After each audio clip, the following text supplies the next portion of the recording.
Hello friends, myself Praveen Joshi from Government PG College Kotdwar. आज हम नवपाषाण काल के बारे में अध्ययन करेंगे। ये टॉपिक बीए पार्ट 1 या पार्ट सेमेस्टर 1 एमए सेमेस्टर 1 के स्टूडेंट्स के लिए लाभदायक है। भारत में नवपाषाणकालीन संस्कृति की क्या विशेषताएं थी, इस युग में पाषाणकालीन मानव द्वारा क्या क्या डेवलपमेंट किए गए, क्या नई चीज़ें की गई, उसका अध्ययन हम करेंगे। इससे पूर्व मैं आपको थोड़ा सा ब्रीफ इंट्रोडक्शन पहले के कालों का देना चाहूँगा कि जहाँ हमने ये देखा था कि प्रागैतिहासिक कालीन संस्कृति में या प्रागैतिहासिक काल में मानव का प्रथम पदार्पण निम्न पुरापाषाण काल में हुआ था, जहाँ मानव ने प्रथम उपकरण का निर्माण किया था। वो एक ऐसा उपकरण था जो कि सामान्यतः एक साधारण सा पत्थर था, गोल पत्थर।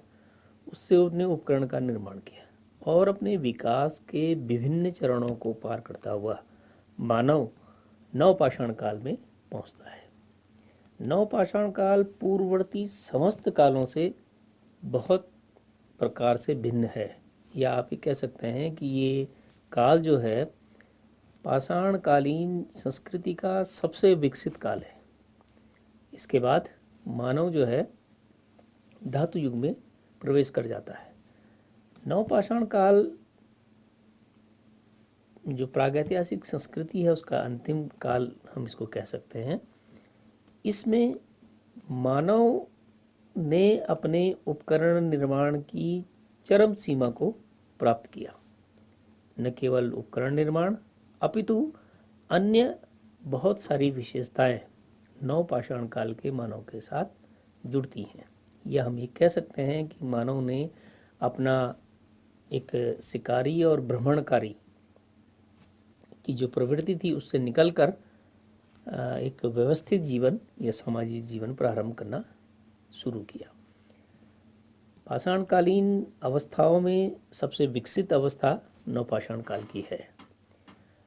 इस काल में मानव ने इधर उधर भटकने के बजाय, या हम ये कहें कि वो हंटर गैदर वाली पोजीशन से निकलकर एक ही स्थान में समूह में रहकर निवास करने वाला प्राणी बना।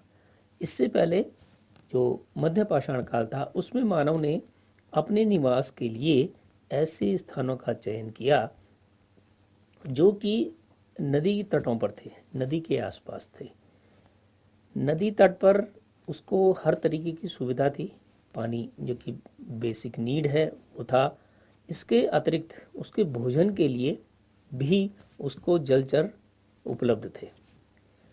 इस पानी का यूज़ उसने यहाँ आकर दूसरे तरीके से किया। वहाँ व्यक्ति थोड़ा सा आइसोलेटेड था। एक स्थिति ये थी निम्न पुरापाषाण काल से लेकर उच्च पुरापाषाण काल तक, जहाँ व्यक्ति एकला चलो की नीति पर काम करता था, यानी कि सेल्फिश था। वो इसलिए सेल्फिश था कि उसको भोजन शेयर नहीं करना था किसी के साथ। लेकिन धीरे धीरे करके उसकी जो मानसिक स्थिति हुई, चेंज हुई, उसका डेवलपमेंट हुआ, विकास हुआ, उसकी कलात्मक अभिरुचि बढ़ती गई, उसके सोशल पैटर्न में जो है चेंज आता गया। इन सब बातों ने, क्लाइमेट का चेंज हुआ, इन सब बातों ने उसको क्या किया, समूह में रहने के लिए मजबूर किया। यह आप कह सकते हैं कि उसको ये लगा कि अब हमें समूह में रहना चाहिए। तो एक ही स्थान पर जब मनुष्य ने समूह में रहना प्रारंभ किया नवपाषाण काल में, तो उसको सामाजिक प्राणी की श्रेणी में सम्मिलित किया गया। सामाजिक प्राणी वही है जो समाज में के बीच रहता है, उसके नियम धर्म, उसके कानून और उसके बनाए गए नियमों का पालन करता है, उसी को हम सामाजिक प्राणी कहते हैं। तो नवपाषाणकालीन व्यक्ति जो था वो सामाजिक प्राणी था। ये नवपाषाणकालीन संस्कृति की सबसे बड़ी क्रांति थी। क्रांति इसलिए कहेंगे कि जब वो एक स्थिति ऐसी थी कि जब वो बिल्कुल अकेला था, अकेला चलता था, अब एक आदमी दूसरे आदमी से दूर भागता था या उससे डिस्टेंस मेंटेन करता था। अब उन्होंने जो है समूह में रहकर अन्य सभी कार्य प्रारंभ करे। अन्य सभी कार्य का मतलब है कि भोजन तो उन्होंने अपने लिए इकट्ठा किया ही किया, इसके साथ साथ उन्होंने जो है कृषि कार्य प्रारंभ करा। एग्रीकल्चर एंड डोमेस्टिकेशन, ये सबसे महत्वपूर्ण विशेषता जो है नवपाषाण काल की थी। वो इसलिए थी कि यहाँ व्यक्ति ने कृषि एवं पशुपालन प्रारंभ किया। कृषि और पशुपालन एक दूसरे के पूरक हैं, बिना पशुपालन के कृषि नहीं है। कृषि उस व्यक्ति द्वारा स्टार्ट की गई। स्टार्ट करने का मतलब है कि वो हंटर गैदर था। इससे पहले वो दूर दूर जाकर जो है अपने लिए भोजन इकट्ठा करता था। धीरे धीरे करके उसके दिमाग के डेवलपमेंट के साथ साथ उसको ये पता लगा कि मैं ये जो चीज़ें ला रहा हूँ, इसको अगर ज़मीन के अंदर इसका बीज जो है दबा दिया जाए तो इससे एक प्लांट निकल रहा है, प्लांट में फिर फ्लावरिंग हो रही है, फिर जो है ये फल लग रहे हैं या खाने की चीज़ जो भी है वो लग रही है। तो उसने उन सब चीज़ों को आकर एक जगह पर बोना प्रारंभ करा, या आप ये कह सकते हैं कि उसने प्रकृति के बीज से उन चीज़ों को लेना शुरू करा जो उसके भोजन में यूज़ हो सकती थी। उनका प्रोडक्शन उसने अपने निवास के आसपास प्रारंभ किया। अब वो समूह में रह रहा था। समूह में रहने के लिए उसने बहुत सारी चीज़ें अपनाई। अब हम ये कह सकते हैं कि जो आदमी कृषि करता है, आदमी जो है उसको जंगली जानवरों से भय रहता है, उसकी फसल को नुकसान पहुंचाया जाता है। तो ऐसे में ये व्यक्तियों ने समूह बनाकर रहना जब प्रारंभ किया तो उन्होंने उस समूह में ही खेती प्रारंभ करी। खेती जब प्रारंभ करी तो संभवतः जब समूह में रहने लगे तो वो हो सकता है कि अपने अनाज को या अपनी फसल को बचाने के लिए साथ में जाकर रक्षा करते रहे होंगे, या उन्होंने उसको जो है किसी तरीके से जो है सुरक्षा प्रदान करी हुई घेर बाड़ की वजह से। तो ये जो क्रांति का काल था, एक एग्रीकल्चर एंड डोमेस्टिकेशन शुरू करना और बिकम ए सोशल पर्सन, यानी कि सामाजिक प्राणी के रूप में रहना, ये एक क्रांति का, नवपाषाणकालीन क्रांति का एक मुख्य पॉइंट था। मनुष्य द्वारा स्वयं के लिए भोजन निर्मित किया गया। यानी कि ऐसा नहीं था कि वो शिकारी नहीं था, आज की डेट में भी वो शिकारी है, था, नवपाषाण काल में भी शिकारी था, लेकिन उसने प्राथमिकता में अपने को शिकार न रखते हुए धीरे धीरे करके उगाए हुए अनाज को से भोजन तैयार करना, उसको पकाकर भोजन तैयार करना प्रारंभ करा। आग का आविष्कार वो पहले कर चुका था, मृद भांडों का निर्माण वो पहले प्रारंभ कर चुका था। उसकी सहायता से जो अनाज उसको प्राप्त होता था उससे उसने भोजन पकाना शुरू करा। जब वो स्वयं के लिए भोजन बनाने लगा तो उसके लिए उसको अन्य सभी चीज़ों की आवश्यकता हुई। ठीक है, उसने जो है जब वो कृषि करा, अनाज उगा, अनाज को पकाया तो उसके लिए बर्तन, आग और अन्य चीज़ों की आवश्यकता उसे भी। तो प्रकृति से प्राप्त जो सारे सोर्सेस थे उनका यूज़ करते हुए उसने अपने के लिए भोजन तैयार किया। भोजन निर्माण संग्रहण हेतु उसने चाक निर्मित मृद भांडों का प्रयोग किया। चाक निर्मित मृद भांड इससे पूर्व भी बने, लेकिन यहाँ पर आकर मनुष्य द्वारा तेज चाक, जिसको कि फास्ट रोटेट व्हील्स कहते हैं, इसकी मदद से मृद भांडों का निर्माण किया। फास्ट रोटेट व्हील्स में जो मृद भांड बनता है वो उसकी फिनिशिंग जो है हल्के चाक से अच्छी होती है। उसके बहुत सारे एडवांटेज थे। एक तो भोजन जल्दी पक जाता था, ठीक है, और उसकी फिनिशिंग अच्छी दिखती थी। बर्तन को किसी भी रूप में आप जो है उसका शेप साइज जो है डिसाइड कर सकते थे। लेकिन कृषि एवं पशुपालन जब व्यक्ति ने प्रारंभ करा तो इसके लिए सबसे महत्वपूर्ण थी जलवायु। जलवायु ने, जैसा कि पहले के जो काल थे उसमें भी जलवायु ने महत्वपूर्ण रोल अदा किया था मानव के सर्वाइवल के लिए या जीव जंतुओं के सर्वाइवल के लिए। यहाँ भी मनुष्य के लिए जो जलवायु थी वो पूर्णतः अनुकूल थी। जो वर्तमान की हम जलवायु जिसमें हम जीते हैं, ऐसी ही जलवायु होलोसिन पीरियड या नूतनकालीन जलवायु तब थी। तो इस सामान्य जलवायु में जो आज वनस्पति, जीव जंतु जैसा हम देखते हैं इसी प्रकार के तब थे। तो इन सब कंडीशंस ने व्यक्ति को कृषि करने के लिए प्रेरित किया और उसको पशुपालन के लिए प्रेरित करा और उसको समूह में रहना प्रारंभ करना सिखाया। प्रकृति की देन ये थी कि मनुष्य जब धीरे धीरे करके समाज के बीच में रहने लगा या समूह में रहने लगा तो उसके साथ साथ उसके अंदर बहुत सारे चेंजेस आए।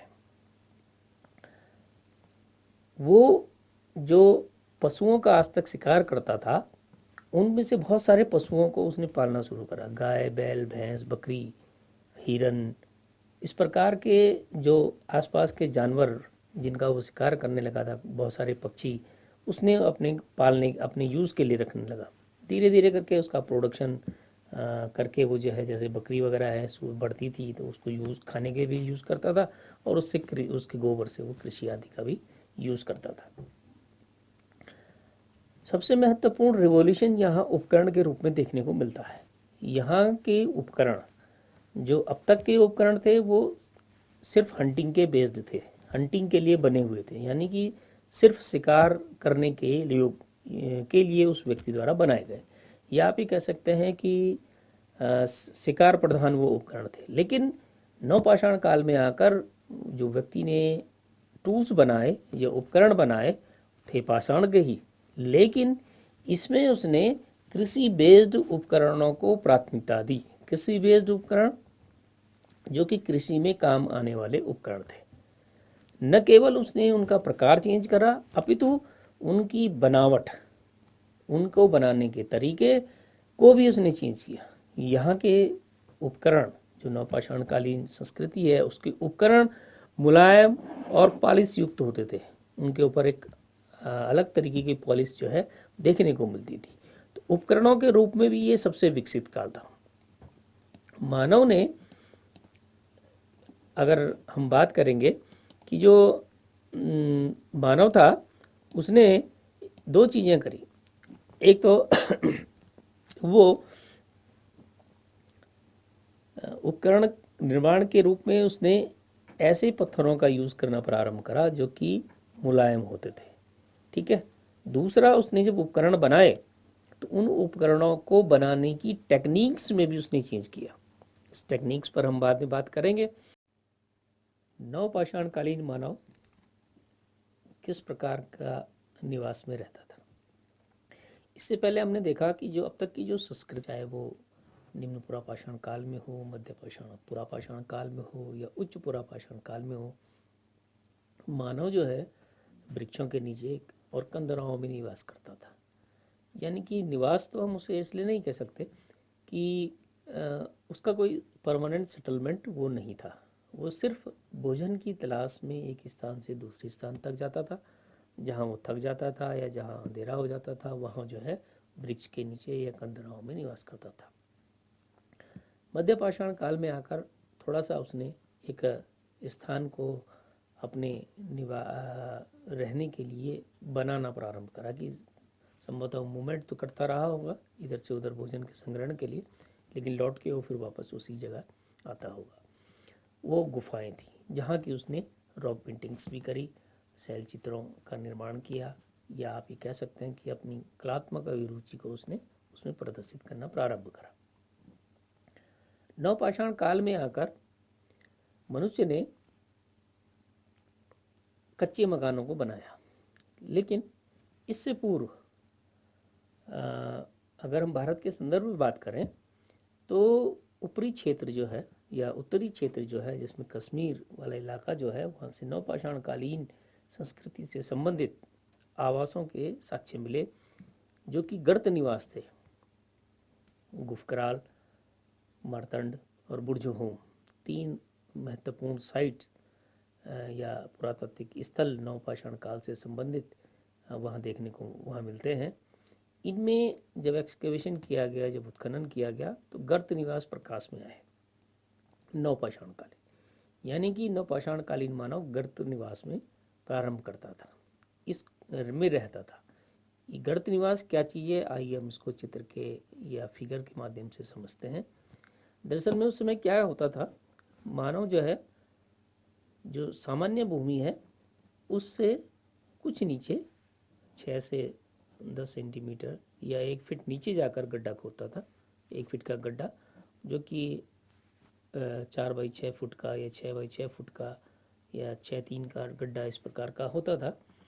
उसके अंदर मनुष्य जो है एक साइड में इसका चूल्हा निर्मित करता था पत्थर से ही।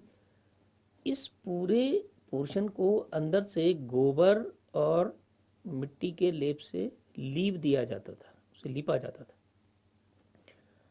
इस जो गड्ढा है इसके चारों तरफ छोटे छोटे छोटे छोटे छेद किए जाते थे, जिनको कि पोस्ट होल कहते थे।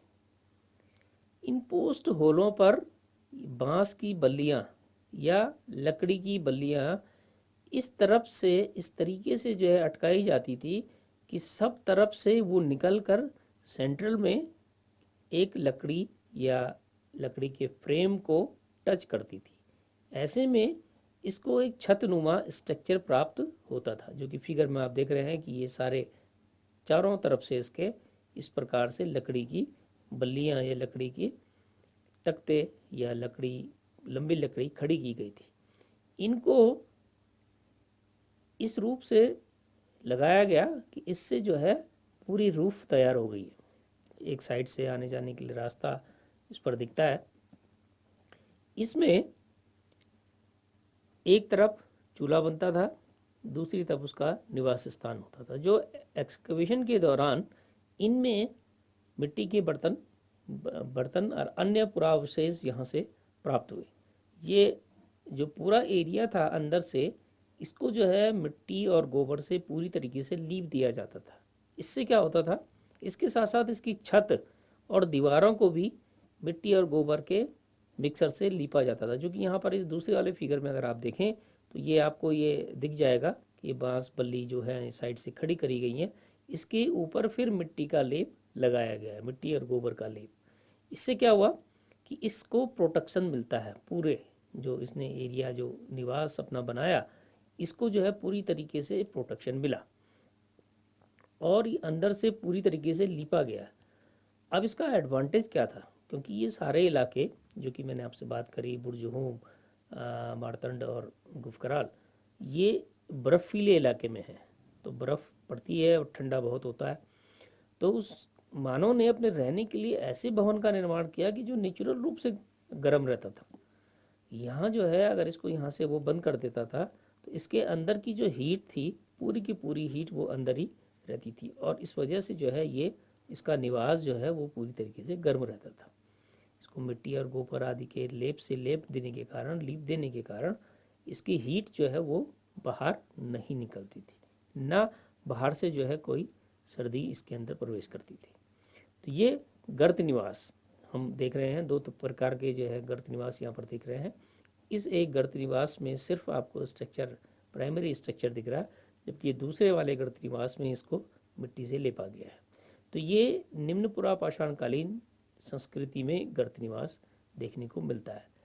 नीचे की तरफ हम जब चलते हैं, चाहे हम यूपी में आ जाएं या फिर गुजरात अन्य साइट्स में आ जाएं या साउथ की तरफ चलें, यहाँ मनुष्य ने आकर, नवपाषाणकालीन मनुष्य ने मिट्टी के और कच्चे पत्थर को इकट्ठा करके अपना निवास बनाया। जो कि आप ये फिगर के माध्यम से मैं इसको समझाने की कोशिश कर रहा हूँ।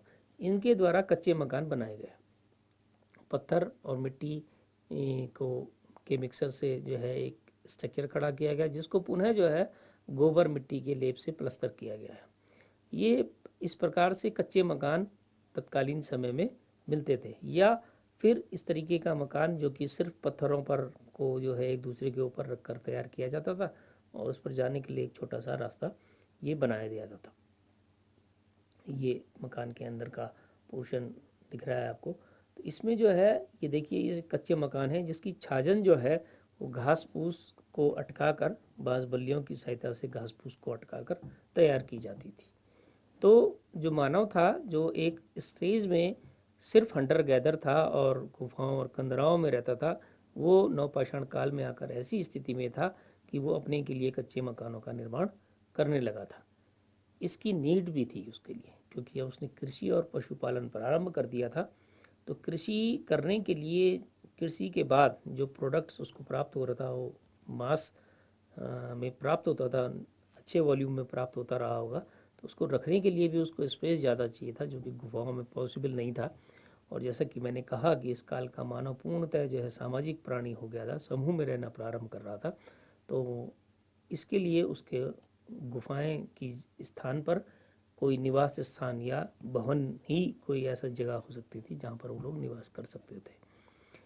तो ये जो नवपाषाणकालीन मानव है, अब वो पाषाणकालीन पूर्ववर्ती अपने पूर्वजों से पूर्णतः भिन्न था। सो नॉर्मल वे ज़मीन में नदी के आसपास के इलाके में इस प्रकार के मकान बनाकर निवास करना प्रारंभ कर चुका था। सबसे महत्वपूर्ण उपलब्धि इस काल में ये देखने को मिलती है कि जो उपकरण हैं, उन उपकरणों में उस काल के मानव ने जैसे कृषि प्रारंभ करी। इससे पहले का मानव जो है वो कृषि नहीं कर रहा था, जनरली मास प्रोस्पेक्टिव में वो इसको कर नहीं रहा था। लेकिन यहाँ अगर उसने कृषि जो है एक लार्ज स्केल में शुरू करी, तो इसके लिए उसने जो है कृषि प्रधान उपकरण बनाए। इन उपकरणों के निर्माण के लिए उसने सामान्यतः जो है आग्नेय चट्टानों का यूज़ किया। आग्नेय चट्टानें जो है वो चट्टानें हैं जो कि ज्वालामुखी के फटने के बाद जो लावा निकलता है, उस लावे से जो तैयार होती है चट्टान, जनरली उससे इसने तैयार किया, जो अपने उपकरण तैयार किए। तो जहाँ नहीं था वहाँ दूसरे तरीके के उपकरण जैसे पत्थर जो कि जैस्पर, चल्ट आदि, क्वार्ट्जाइट आदि थे, उनका भी यूज़ किया। बल्कि इसके अतिरिक्त जो आग्नेय चट्टानों से बेसाल्ट, डोलेराइट, इपीडोलेराइट आदि जो चट्टानें थी, इनसे उसने अपने उपकरणों का निर्माण प्रारंभ किया। नवपाषाण काल आर्थिक दृष्टिकोण से ही नहीं, अपितु उपकरण निर्माण के लिए भी फेमस है, या आप ये कह सकते हैं कि उपकरण निर्माण के लिए भी जाना जाता है, क्योंकि यहाँ उपकरण अब तक के बने हुए उपकरणों से पूर्णतः भिन्न थे। पूर्णतः भिन्न का मतलब है कि ये उपकरण अब तक के जो हंटिंग बेस्ड उपकरण थे इनसे पूर्णतः भिन्न थे, और वो कृषि प्रधान उपकरण थे। कृषि प्रधान उपकरण थे कुलाड़ी, बसूली, छेनी, गैंती, हथौड़ी, गदा, शीर्ष, कुदाल और खुरपी आदि, जो जनरली वो उपकरण थे जो कि कृषि के लिए यूज हो रहे थे या होते हैं। उसने अब अपने उपकरणों के निर्माण के लिए अपने उपकरणों का निर्माण इस प्रकार से किया कि वो कृषि बेस्ड हो। अब हम इन उपकरणों का फिगर के माध्यम से मैं आपको समझाना चाहूँगा कि अगर आप यहाँ पर देखें तो ये नवपाषाण काल के उपकरण हैं। अब इनमें से कोई भी उपकरण अगर आप इसको छोड़ दें, ये एक गैंती के रूप में कोई उपकरण है, बाकी उपकरण आप देखें ये सब गैंती है, इसका ये वर्किंग एज है जिसको कि कयार कहा जाता है, लोड़ा है, ठीक है, ये इस प्रकार का कोई उपकरण है, आप इसको भी गैंती के रूप में यूज़ कर सकते हैं। इसके साथ साथ इसके बगल में जो उपकरण आप ये देख रहे हैं, ये सिल लोड़ा है, जिससे कि वो किसी चीज़ को पीसता रहा होगा, किसी चीज़ को काटता रहा होगा। तो ये जो कृषि बेस्ड उपकरण उसने बनाए, अगर आप इनका फिगर देखेंगे, इस प्रकार के उपकरण आपको इससे पहले देखने को नहीं मिलते हैं। क्यों? क्योंकि तब मानव एग्रीकल्चर बेस्ड उपकरण नहीं बनाता था, तब वो सिर्फ हंटिंग बेस्ड उपकरण बना रहा था। अब ये एग्रीकल्चर बेस्ड उपकरण होने से ये पूर्णतः भिन्न है। अगर आप इसको गौर से देखेंगे तो इन उपकरणों को में भी अलग तरीके का शाइनिंग आपको दिख रही है, अलग तरीके की फिनिशिंग आपको दिख रही है। ये इस काल की विशेषता थी। ये अगर आप देखें तो ये पूरी तरीके से बहुत अच्छा बना हुआ उपकरण है। इसके साथ साथ जैसा कि मैंने पहले भी आपसे कहा होगा कि स्क्रैपर एक ऐसा उपकरण था जो कि निम्न पुरापाषाण काल से लेकर नवपाषाण काल तक अपने विकास की विभिन्न अवस्थाओं में प्राप्त होता है। तो ये नवपाषाणकालीन स्क्रैपर आप देख रहे हैं, राउंड स्क्रैपर है ये। इसको जो है बहुत ज़्यादा फलकीकरण करने के बाद और बहुत ज़्यादा इसका पुनर्गठन करने के बाद इसको तैयार किया गया। तो ये एग्रीकल्चर बेस्ड उपकरण है।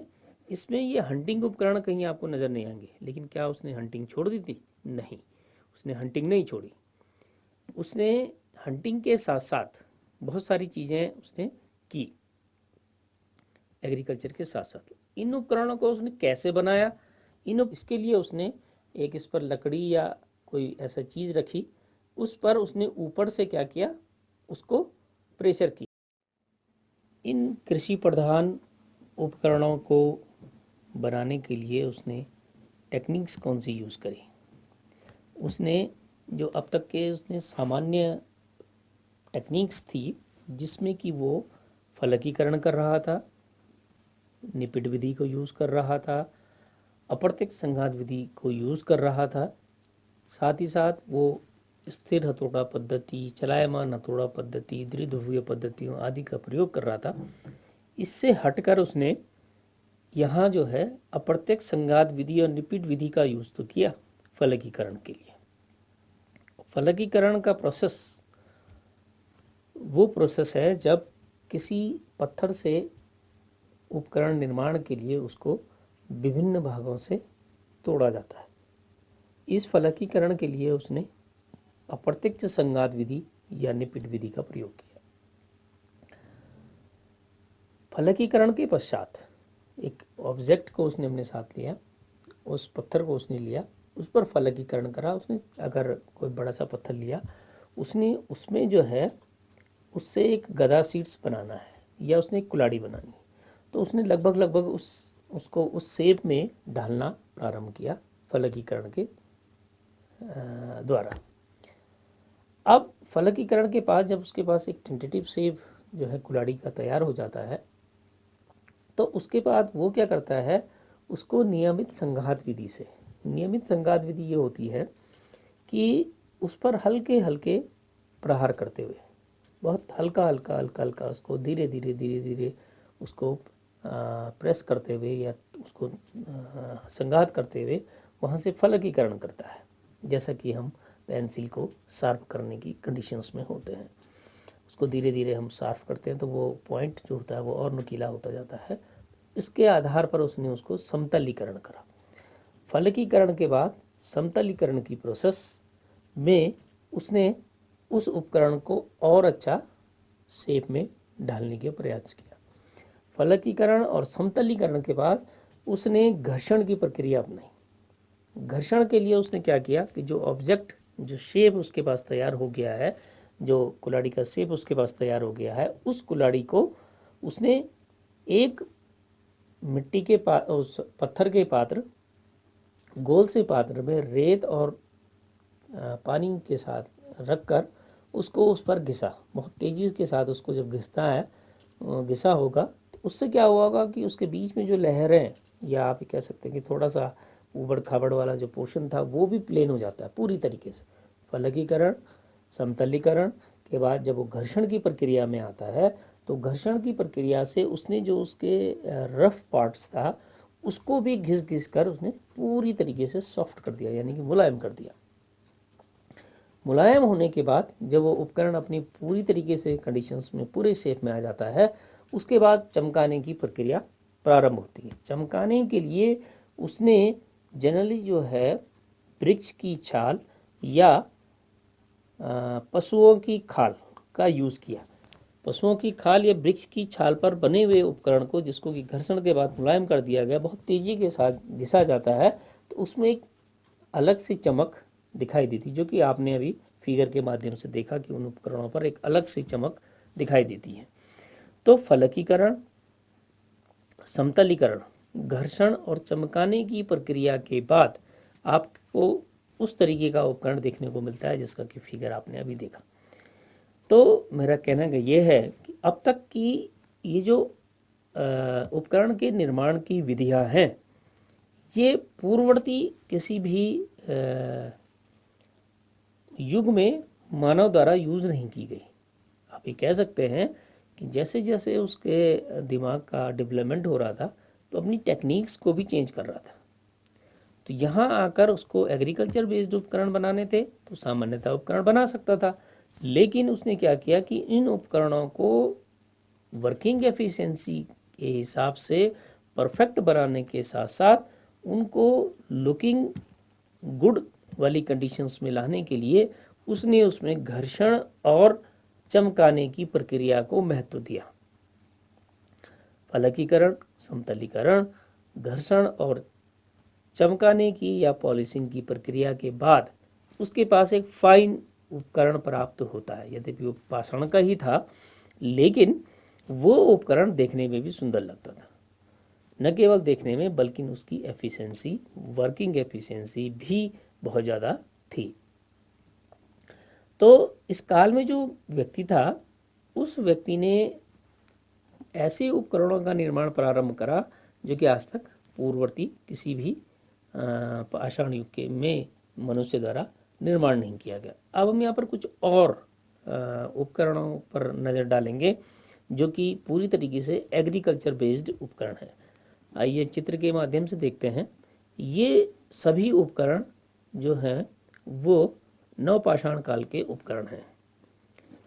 इन उपकरणों में अगर आप देखें तो इस प्रकार के उपकरण भी हैं जो कि सामान्यतः आजकल अगर हम देखें तो ये कुछ दही मथने का और उस प्रकार का जो वो उपकरण होते हैं उनमें इस तरीके के यूज़ किए जाते हैं। ये कुछ बोन्स टूल्स भी यहाँ से प्राप्त हुई। बोन्स और हड्डी के टूल्स वो पुराने कालों से आप देखते आए हैं, वो चल रहा था। ऐसे ही कुछ लोड़े और ये गदा सीट्स, या आप ये कह सकते हैं कि कुल्हाड़ी, वसूली आदि इस प्रकार के ये बहुत सारे उपकरण हैं। कुछ बोरर्स हैं, ये बोरर्स हैं, ये एरोहेड्स आपको देख रहे हैं, ये छोटे छोटे एरोहेड्स हैं और जबकि शार्प पॉइंटेड हैं, बहुत नुकीले आपको ये दिख रहे हैं। तो इस प्रकार के उपकरण भी उसने बनाना प्रारंभ करा। यानी कि अगर हम कहें कि उसने एग्रीकल्चर बेस्ड उपकरण बनाए तो उसके साथ साथ उसने जो है हंटिंग के टूल्स भी बनाए। लेकिन ये हंटिंग के टूल्स पूर्ववर्ती टूल्सों से काफ़ी अलग हैं। अगर आप देखें तो ये उपकरण, अब आप यहाँ बोरर्स को देखें, बोरर्स उसने बहुत पॉइंटेड और लंबा बनाया ताकि उसको इस प्रकार के पत्थर में छेद करने में आसानी हो। तो ये आप देखें कि इस उपकरण को उसने अगर बनाया तो उसने उसको सेफ के साथ साथ जो है उसकी फिनिशिंग देने के साथ साथ उसको जो है एक गुड लुकिंग टूल्स के रूप में प्रस्तुत किया। तो ये छोटे छोटे उपकरण जो आप देख रहे हैं ये उसके हंटिंग्स भी टूल्स हैं। मैं आपसे पहले भी कह रहा हूँ तो कि उसने एग्रीकल्चर यद्यपि शुरू करा, पशुपालन उसने शुरू करा, डोमेस्टिकेशन ऑफ एनिमल उसने शुरू किया, लेकिन उसके साथ साथ उसने जो है हंटिंग को भी अपना एक हथियार बना के रखा। तो ये हंटिंग्स के टूल्स हैं जो कि सामान्यतः जलचरों के हंटिंग्स या अन्य पशुओं की हंटिंग्स में यूज़ होते थे। कुछ फिगर्स के माध्यम से अगर हम समझने की कोशिश करें तो ये जो आप टूल्स देख रहे हैं ये हथौड़ा के रूप में उसने यूज़ किया, जिसको कि इस तरीके से वो यूज़ करता रहा होगा। इस पर एक लकड़ी पर जो है एक रस्सी की सहायता से इसको एक बांध दिया जाता था और ये हथौड़े का यूज़ करता था। ये एक उपकरण है जिसको कि आप गदा सीड्स कहते हैं। ये एक ऐसा उपकरण है जिसको कि अगर आप इस पर देखें कि इसमें एक खांचा सा आपको दिखेगा। ये खांचा जो है इस पर रस्सी बांध दी जाती थी और इसको दोनों तरफ से खींचा जाता था। तो जब ये पोर्शन घूमता था तो ये इसके नीचे जो चीज़ें रखी जाती थी वो उससे पीसने के लिए, या आप कह सकते हैं कि इसको एज ए चक्की का पोर्शन ये यूज़ करता था। या अगर आप वर्तमान समय में इसको देखेंगे तो ये जो है दही मथने के लिए इस प्रकार का उपकरण, या इस पर अगर आप आएँ तो ये एक लकड़ी का दही मथने वाला उपकरण आपको देखने को मिलता है और ये आपको किसी चीज़ को पीसने वाला उपकरण मिलता है। इसमें रस्सी बांध दी जाती थी और उसको इधर से उधर उसको हिलाया जाता था, जिससे जो है क्या हो जाती थी, दही मथ जाती थी। अब ये कुछ टूल्स हैं, एरोहेड्स आपको देख रहे हैं, ये इस प्रकार के टूल्स हैं। ये गैंती, या अगर आप देखेंगे तो ये गैंती का है और इस तरीके से ये हथौड़े और विभिन्न प्रकार के टूल्स का रेखा चित्र आपको दिखता है। तो मेरे कहने का मतलब है कि जो अब तक हंटिंग बेस्ड टूल्स थे उनके साथ साथ उनको हम बहुत सूक्ष्म रूप में यहाँ देखते हैं। यद्यपि जो है मिसोलिथिक कल्चर्स में ही इस तरीके के टूल्स मिलने प्रारंभ होते हैं, लेकिन यहाँ पर हम देखें कि टूल्स जो है और फाइन हो जाते हैं। ये छोटा सा टूल्स अगर आप देखें तो ये एरो हेड्स के रूप में है, इस पर जो है तीर बांध दी जाती थी और हंटिंग करना की जाती थी। तो पाषाण उपकरणों के अतिरिक्त इस काल के मानव द्वारा हड्डी, हाथी दांत, सींग आदि के उपकरण भी बनाए जो कि पूर्ववर्ती पाषाण कालीन मानव द्वारा भी बनाए गए थे, लेकिन तब बनाए गए उपकरण और अब सींग और हाथी दांत लकड़ी आदि के उपकरणों में भी अंतर दृष्टिगोचर होता है। फिगर के माध्यम से मैं आपको देखने की कोशिश करूँगा। ये कुछ पाषाण टूल्स हैं जिनको आप देखिए, इससे पहले भी हम देख चुके हैं इनको।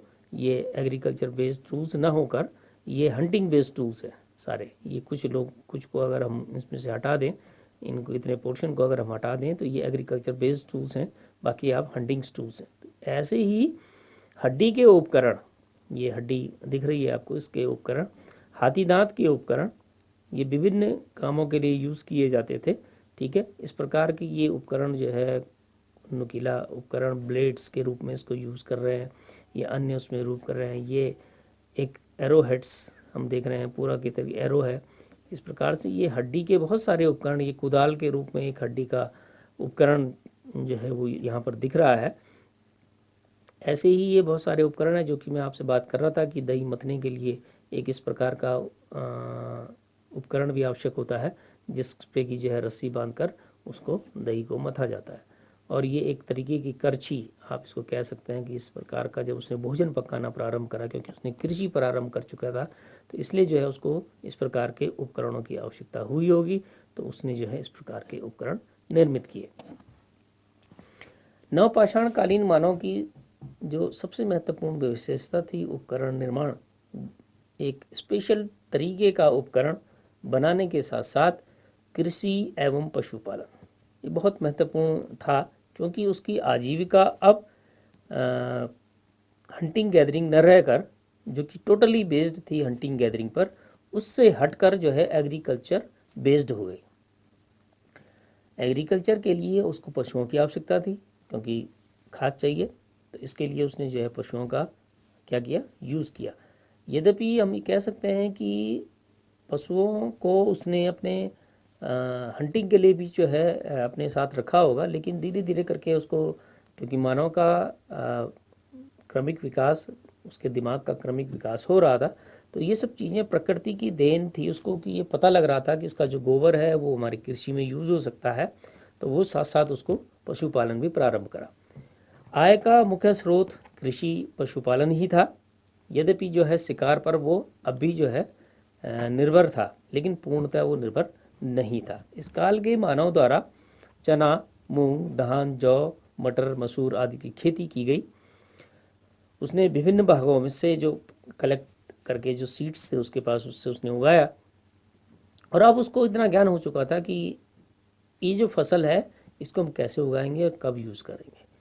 मिट्टी के बर्तन, चाक निर्मित फास्ट व्हील पॉटरीज वो बना चुका था, आग का आविष्कार वो पहले ही कर चुका था। तो अब वो जो है अनाज बनाता था और अपने अनुसार जो है उसको, उसकी पैदावार भी करता था।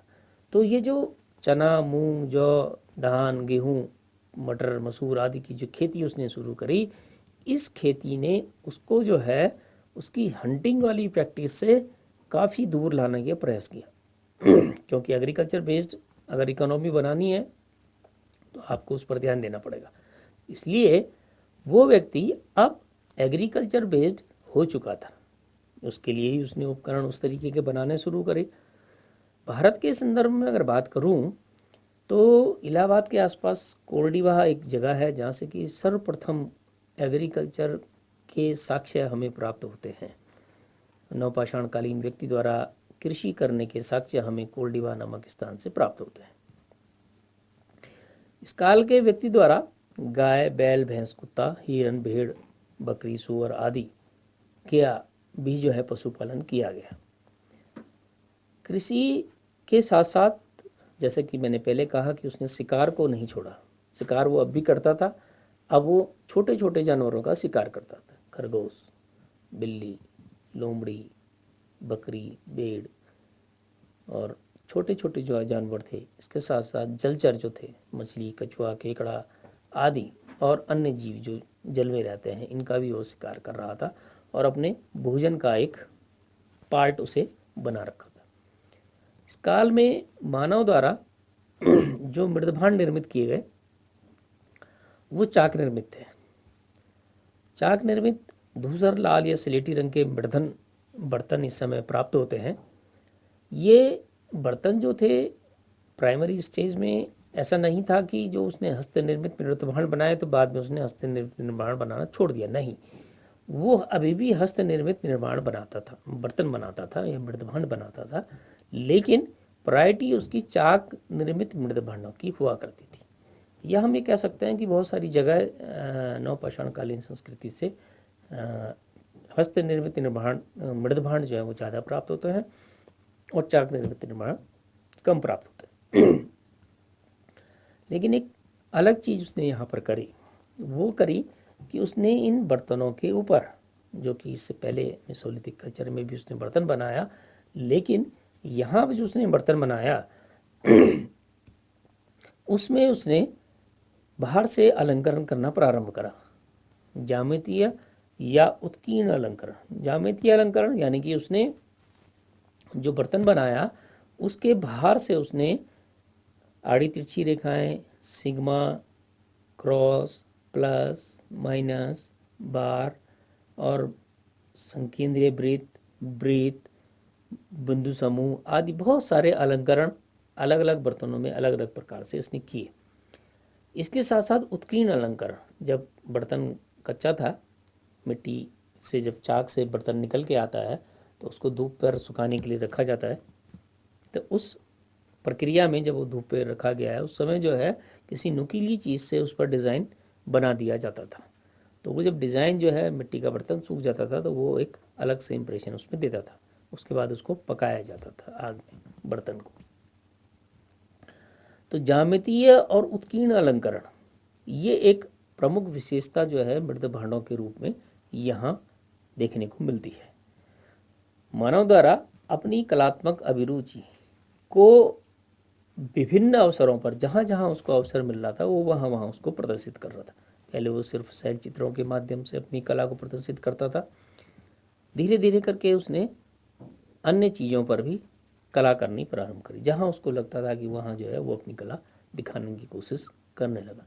इसी क्रम में वो मृदभांडों पर भी उत्कीर्ण और ज्यामितीय अलंकरण करने लगा। इसके साथ साथ बर्तन की पेंदी पर, जो बेस पोर्शन होता है बर्तन का, उस पर उसने चटाई या सरकंडे या रस्सी की छाप से जो है डिज़ाइन बनाना प्रारंभ कर दिया। जो पेंदी होती है बर्तन की उस पर भी जो है डिज़ाइन इस काल के व्यक्ति द्वारा बनाया गया। वो डिज़ाइन चटाई का हो सकता है, वो सरकंडे का हो सकता है या फिर रस्सी के छाप का हो सकता है। प्रमुख पात्र प्रकारों में कटोरे, तसले, कलश, घड़े, टोंटीदार बर्तन सम्मिलित किए जाते हैं या उल्लेखनीय हैं। यानी कि अगर हम बात करें तो इस काल के व्यक्ति द्वारा बहुत सारे बर्तन, जिस जिस चीज़ की उसकी आवश्यकता हुई उस चीज़ का बर्तन उसने बनाया। कटोरे उसको यूज़ हुआ, बर्तन खाने के लिए उसको चाहिए था। तसला बर्तन को इकट्ठा करने के लिए, उसको जो है मास रूप में जो है इकट्ठा करने के लिए उसको चाहा। कलश क्योंकि वो जल के नज़दीक था, जल की उसको बार बार आवश्यकता होती थी, तो उसको के लिए उसने कलश और घड़े का यूज़ किया। टूटीदार बर्तन, उन बर्तनों से को यूज़ करने के लिए उसने उस बर्तन पर टूटी का निर्माण प्रारंभ किया।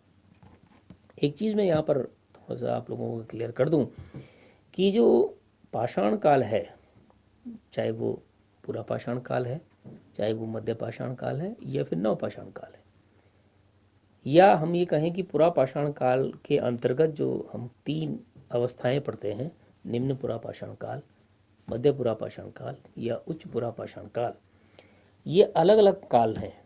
टाइम पीरियड के हिसाब से भी अलग है, उपकरण निर्माण के रूप में भी अलग है, मानव के विकसित स्वरूप के रूप में भी अलग अलग है।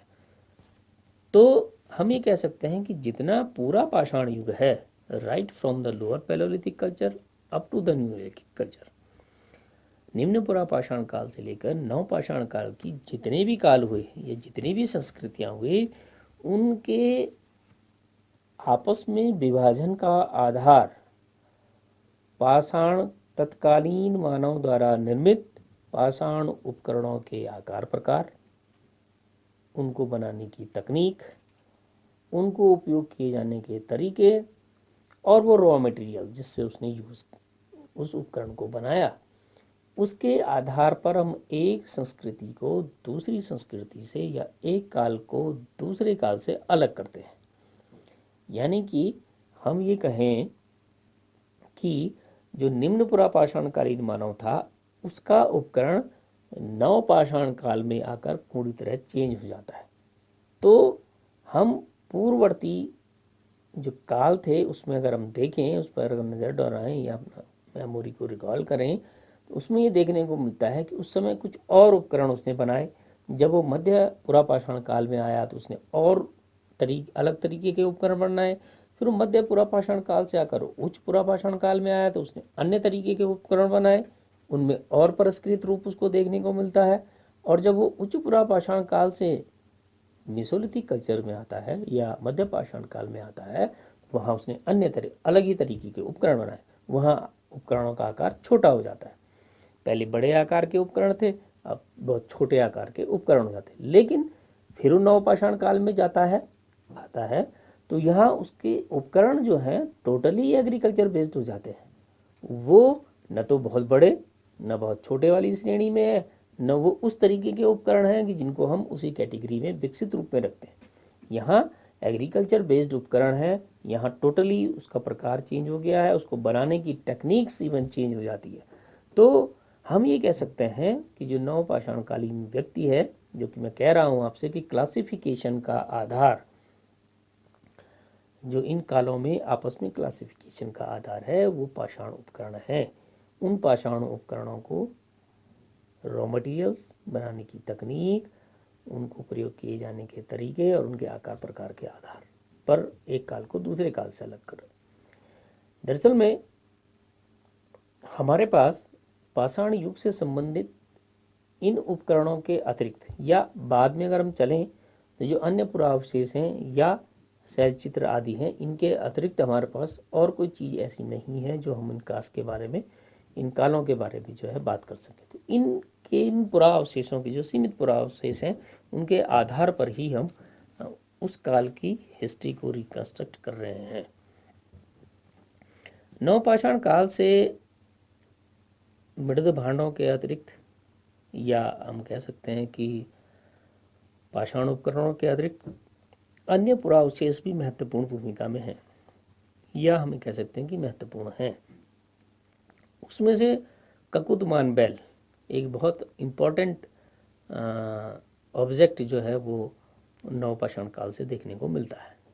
वो इसलिए मिलता है क्योंकि ये जो ककुदमान बैल है ये आगे चलकर आद्य ऐतिहासिक युग में जब हड़प्पन सिविलाइजेशन आती है, जब सिंधु घाटी की सभ्यता आती है, वहाँ का ये मेन फिगर होता है। मेन फिगर का मतलब है कि ये मेन एक पूरा अवशेष उस काल में मिलता है और जनरली सभी साइड से जो है हड़प्पा कालीन लगभग सभी साइड से ये ककुदमान बैल मिलता है। ककुदमान बैल दरअसल में क्या है, एक हम्ड बुल, एक ऐसा बैल जिसका कि बहुत कुंवर निकला हुआ होता है, उसको कहते हैं ककुदमान बैल।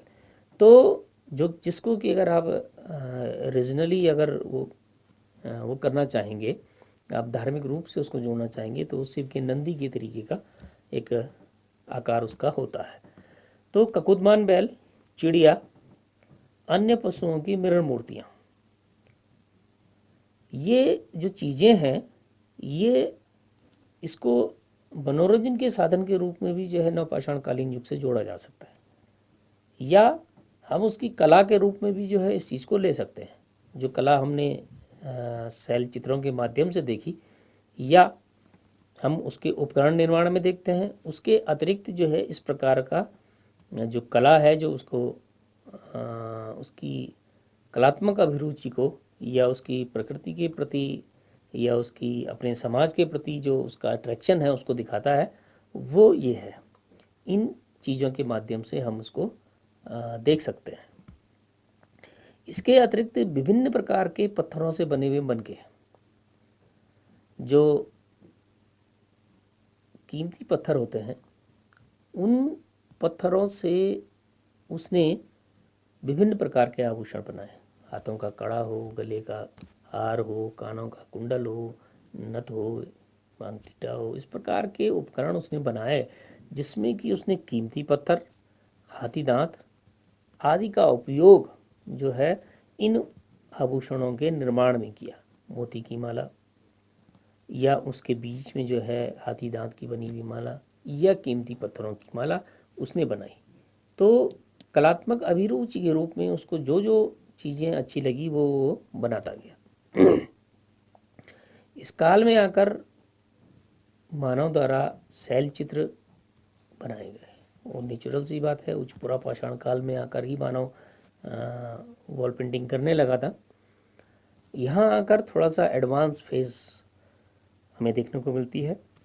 अगर हम चित्र पर देखें, शैल चित्रों पर देखें, तो यहाँ अगर आप देखेंगे तो यहाँ थोड़ा सा परिष्कृत रूप चित्रों में आपको देखने को मिलता है। ये देखिए, आप यहाँ पर बहुत स्पष्ट रूप से दिखाई दे रहा है कि ये घोड़ा सदृश एक फिगर है, एक घोड़ा सदृश है जिसके ऊपर आदमी बैठा हुआ है, उसके हाथ में कोई एक छड़नुमा रचना है और व्यक्ति को पूरी तरीके से ये देखा। अब एक दूसरा फिगर यहाँ है, यहाँ पर व्यक्ति को जो है नाचते हुए दिखाया गया है और ये विभिन्न प्रकार के जानवर और मनुष्य की आकृति यहाँ देख सकते हैं आप।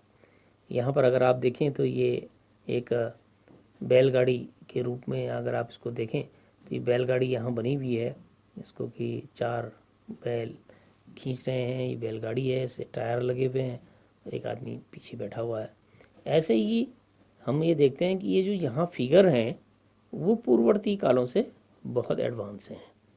तो हमने जो चीज़ें देखी कि वो मनके बना रहा है, कीमती पत्थरों के हड्डी के मनके बना रहा है, वो अपने उपकरणों को विभिन्न अवस्थाओं से गुजारते हुए, यानी कि फलकीकरण, समतलीकरण, घर्षण और चमकाने की प्रक्रिया के बाद एक विशेष रूप में ढाल रहा है।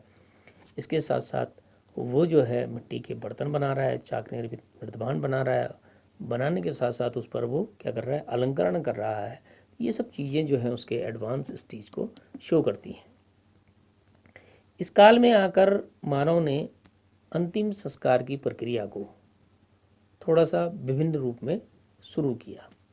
जो यहाँ नवपाषाणकालीन संस्कृति है, जहाँ जहाँ से भी मिली वहाँ से जो शवागार प्राप्त हुए, वो शवागार 3 प्रकार के प्राप्त होते हैं: पूर्ण शवागार, आंशिक शवागार और अस्थि कलश। पूर्ण शवागार में जब वो शवागार हैं कि जब व्यक्ति की मृत्यु हो जाने के बाद उसको पूर्ण रूप से वैसे ही दफना दिया जाता था अंत्येष्टि सामग्री के साथ। अंत्येष्टि सामग्री क्या चीज़ है? अंत्येष्टि सामग्री वो चीज़ है कि जो उस समय के उस मानव द्वारा यूज़ की गई वस्तुएं, चाहे वो मिट्टी के बर्तन हों, चाहे वो औजार हों, चाहे वो मनके हों या आभूषण हों, कुछ भी हो, वो अंत्येष्टि सामग्री के रूप में उस व्यक्ति के साथ रख दी जाती थी। अगर आप मिस्र और मेसोपोटामिया की सभ्यता की तरफ अगर देखेंगे या बाद में हड़प्पन सिविलाइजेशन में भी देखेंगे, वहाँ जो है व्यक्ति को मरने के बाद उससे राजा जो लोग होते थे जनरली, उनके साथ जो है उनकी प्रिय वस्तुओं को दफना दिया जाता था। तो वही प्रक्रिया या वही परंपरा यहाँ देखने को मिलती है, जो कि 3 रूप से शवागार के रूप में देखने को मिलती है। पूर्ण शवागार में व्यक्ति को पूर्णतः लिटाकर उसको अंत्येष्टि सामग्री के साथ दफना दिया जाता था, जबकि पूरी बॉडी उसके अंदर है। आंशिक शवागार में उस व्यक्ति की मृत्यु के बाद कुछ समय के लिए उसकी बॉडी को छोड़ दिया जाता था खुले में, जहाँ उसको जंगली जानवर खाते थे, पशु पक्षी खा लेते थे, और बाद में कुछ समय के बाद जब अंश बचता था उसको उठाकर उस कब्र में डाल देते थे या उस गड्ढे में के अंदर रख देते थे अंत्येष्टि सामग्री के साथ। अब एक चीज़ निकल के आती है, एक बात निकल के आती है कि आखिर जो है उसको आंशिक शवागार की आवश्यकता क्यों पड़ी होगी। जैसे जैसे मानव का विकास हुआ, उसके दिमाग का विकास हुआ, उसके साथ साथ धार्मिक अभिरुचि की तरफ व्यक्ति जो है वो अग्रसर भी हुआ। विभिन्न प्रकार के जादू टोना और उस प्रकार की प्रक्रियाएं उसके साथ जुड़ने लगी। आंशिक शवागार का मतलब ये था कि उसने, जो व्यक्ति था जो मर गया, उसकी इच्छा के अनुसार या उसके परिवार की इच्छा के अनुसार उसका शव कुछ दिन के लिए बाहर इसलिए छोड़ा गया कि वो उससे उसके शव को कुछ लोग जो पशु पक्षी हैं अगर वो खा लेते हैं तो उनका भला हो या उस रूप में उनको जो है मुक्ति जल्दी मिल सके। तो आंशिक शवागार में बचे हुए अवशेष को, बचे हुए शव के बचे हुए अवशेष को उसके अंदर रखा जाता है अंत्येष्टि सामग्री के साथ। तीसरा जो शवागार इस काल में देखने को मिलता है वो है अस्थि कलश। अस्थि कलश जनरली जो है एक बड़ा सा मिट्टी का पात्र जिसके अंदर बच्चे के शव को रखा जाता था। यानी कि अगर कोई बच्चा उस समय मर जाता था तो उस बच्चे के शव को अस्थि कलश के रूप में, अस्थि के अंदर या उस कलश के रूप में उसकी अस्थियों को रखकर कुछ समय बाद अगर उसको भी जो है आंशिक शवागार के रूप में पहले कुछ दिन के लिए खुला छोड़ने के बाद उसको, उसकी बची हुई अस्थियों को उसके अंदर डाल के मिट्टी में दफना दिया जाता था। तो ये जो 3 शवागार हम देखते हैं, पूर्ण शवागार, आंशिक शवागार और अस्थि कलश, ये तीनों शवागार नवपाषाणकालीन संस्कृति से प्रारंभ होते हैं। यानी कि आप कह सकते हैं कि तत्कालीन मानव द्वारा, नवपाषाणकालीन मानव द्वारा अपने मृतक के अंतिम संस्कार की 3 विधियां अपनाई या उसने उनका अंतिम संस्कार 3 प्रकार से किया, पूर्ण शवागार के रूप में, आंशिक शवागार के रूप में और अस्थि कलश के रूप में। अब बात आती है कि भारत में किन किन जगहों से नवपाषाणकालीन संस्कृति प्राप्त हुई। जैसे कि मैंने आपको स्टार्टिंग में बताया था कि भारत के उत्तरी क्षेत्र में, कश्मीर वाले इलाके में गुफकराल, मार्तंड और बुर्जहों 3 महत्वपूर्ण साइट्स हमें देखने को मिलती हैं जहाँ से कि नवपाषाणकालीन संस्कृति के अवशेष प्राप्त होते हैं। तो उत्तरी भारत में इन 3 साइटों के अलावा विंध्य क्षेत्र, कोल्डिवाहा और महगढ़ा यूपी की साइट्स हैं। यहाँ से नवपाषाणकालीन संस्कृति प्रकाश में आई। मध्य गंगा घाटी की अगर बात करें तो बिहार में चिरांद नामक स्थान से भी नवपाषाणकालीन संस्कृति प्रकाश में आई। पूर्वोत्तर भारत की तरफ चलें तो असम, मेघालय, नागालैंड, मिजोरम, अरुणाचल प्रदेश आदि से भी नवपाषाणकालीन संस्कृति से संबंधित अवशेष प्राप्त होते हैं। मध्य पूर्वी भारत में दक्षिणी बिहार, पश्चिमी बंगाल और उड़ीसा को अगर हम लें तो यहाँ से भी बड़ी संख्या में नवपाषाणकालीन संस्कृति के अवशेष प्राप्त हुए। दक्षिण भारत में आंध्र प्रदेश, कर्नाटक और तमिलनाडु, यहाँ से नवपाषाणकालीन संस्कृति के अवशेष प्राप्त होते हैं। नवपाषाणकालीन संस्कृति क्योंकि मानव पाषाणकालीन युग की अंतिम संस्कृति थी, या हम ये कह सकते हैं कि इस काल में मानव पूर्णतः विकसित हो चुका था, इसलिए उसने पाषाण उपकरणों के निर्माण की चरम अवस्था को प्राप्त किया। इसके बाद मानव को धातु का ज्ञान हो जाता है। हम ये कह सकते हैं कि जो पाषाण युग था उसमें एक निम्न पुरापाषाण काल से अपनी एक लंबी यात्रा को तय करते हुए मानव जब नवपाषाण काल में पहुंचता है तो उसके उपकरणों को परिष्कृत रूप में देखने का हमें अवसर मिलता है और ये पाषाण युग की अंतिम अवस्था कही जा सकती है। यानी कि हम कह सकते हैं कि मनुष्य जो है इसके बाद पाषाण युग से निकलकर धातु युग की तरफ अग्रसर है। भारत में नवपाषाणकालीन संस्कृति का कालक्रम कार्बन डेटिंग के आधार पर ईसा पूर्व 4000 से लेकर ईसा पूर्व 1500 के आसपास निर्धारित किया जाता है। ये तिथिक्रम विभिन्न स्थानों से प्राप्त रेडियो कार्बन तिथिकरण के आधार पर निकाला गया है। तो हम ये कह सकते हैं कि 50,000 ईसा पूर्व से पहले से जो मानव अपनी विकास यात्रा को प्रारंभ कर रहा था वो धीरे धीरे चलते हुए ईसा पूर्व 1500 तक आ गया। यानी कि उसने विभिन्न स्टेप्स को पार कर पाषाण युग की समाप्ति तक यहाँ नवपाषाण काल के रूप में हमें देखने को मिलता है। धन्यवाद।